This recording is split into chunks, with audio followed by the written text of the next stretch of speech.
qui va nous dicter une conduite à tenir et ne pas faire vomir l'enfant, ne pas donner à du lait, bien de boisson, et mettre l'enfant en position latérale de sécurité, surtout s'il y a des sécrétions qui sont émises par l'enfant, surtout lorsqu'il est dans le coma. Alors, à l'hôpital, il faudra respecter la règle ABC, c'est-à-dire libérer les voies aériennes, s'assurer d'une bonne respiration et d'une bonne circulation, poser des voies veineuses périphériques, faire un monitorage cardio-respiratoire, oxygéner le malade si besoin, mettre des anticonvulsivants également si le malade présente des convulsions, faire une intubation orotrachéale si le malade est comateux ou bien présente une détresse respiratoire sévère, ou bien si l'indication se pose. On peut également demander un bilan initial, une glycémie, faire la gazométrie, l'ionogramme, l'urée, la créatininémie, le bilan hépatique, la calcémie et la crasse sanguine. Et si les moyens le permettent également et que le médicament est identifié, on peut faire le dosage du médicament causal. Donc, pour le diagnostic étiologique, alors on a plusieurs classes médicamenteuses qui sont responsables d'intoxication, mais qui diffèrent en fonction de l'âge. Par exemple, entre 1 an et 9 ans, ce sont surtout les antalgiques comme le paracétamol, l'aspirine, l'ibuprofène qui sont les plus souvent incriminés. Et après 10 ans, les antalgiques occupent toujours une place importante, mais sont suivis par les psychotropes et les médicaments anticonvulsivants. On va commencer par le paracétamol, qui est un antipyrétique et un analgésique. C'est un médicament dont l'absorption digestive est rapide, avec des pics de concentration plasmatique qui sont obtenus en moins d'1 heure après ingestion. Et le métabolisme se fait au niveau hépatique, d'où le risque d'insuffisance hépatocellulaire. Les doses toxiques pour un enfant de moins de 6 ans en bon état nutritionnel, avec une intoxication isolée, c'est de 250 mg par kg. Pour l'enfant de plus de 6 ans avec un bon état nutritionnel, une intoxication isolée, la dose est de plus de 150 mg par kg. Et dans les autres situations, quel que soit l'âge, c'est 100 mg par kg.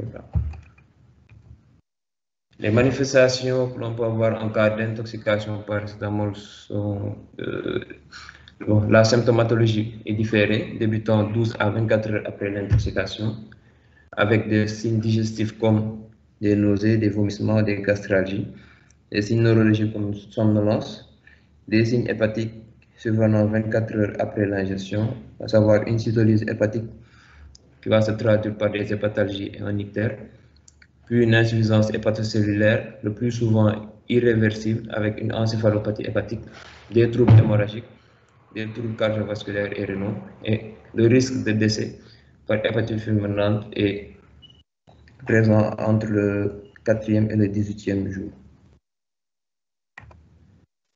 Comme examen complémentaire, on peut doser la paracétamolémie et s'aider du nomogramme de Rumack et Mathieu.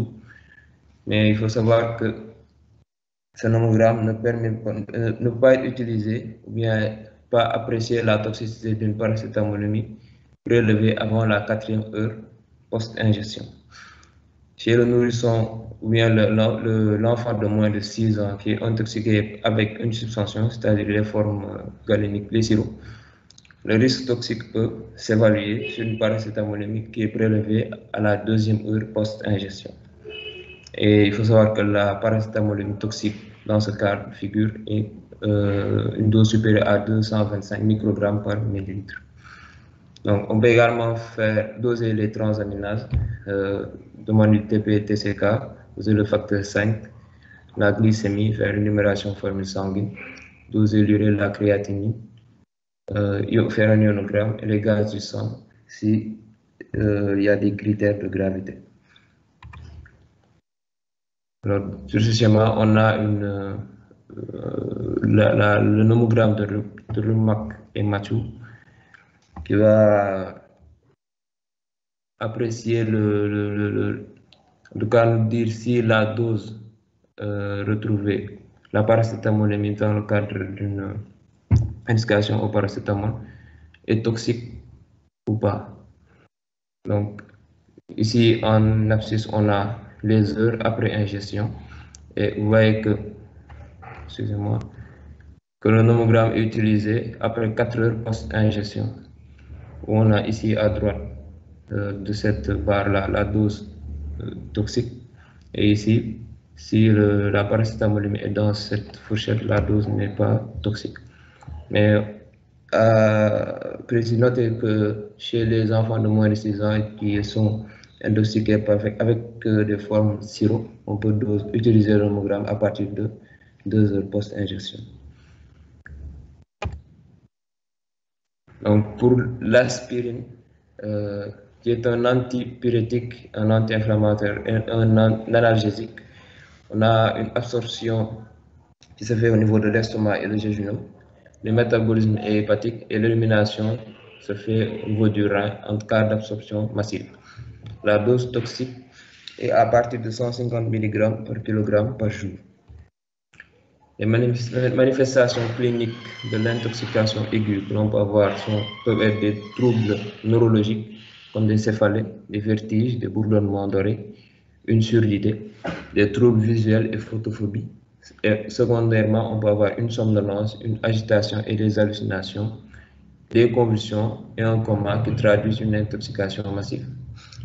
On peut avoir également des troubles respiratoires comme une hyperpnée qui sera compensatrice de l'acidose métabolique et secondairement une dépression respiratoire.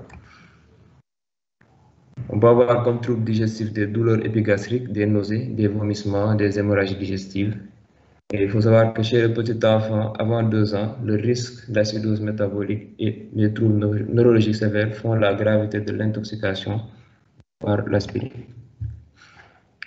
Pour les autres anti-inflammatoires non stéroïdiens, on a l'ibuprofène.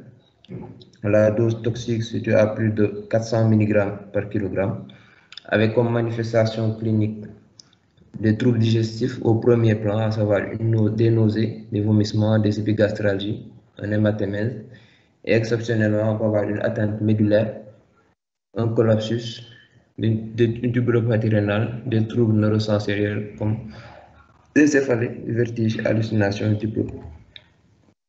Nous avons également l'acide méfénamique, avec une dose toxique supérieure à 25 mg par kg, nécessitant une surveillance d'au moins 12 heures.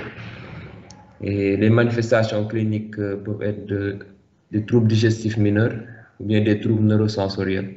Dans les formes sévères, on peut avoir une insuffisance rénale aiguë, un coma, des troubles cardiovasculaires, des troubles de l'hémostase, une hémorragie digestive, bien une aplasie médulaire. Comme examen complémentaire, on va demander le TP, taux de prothrombine, ionogramme sanguin et doser également le pH sanguin. Comme autre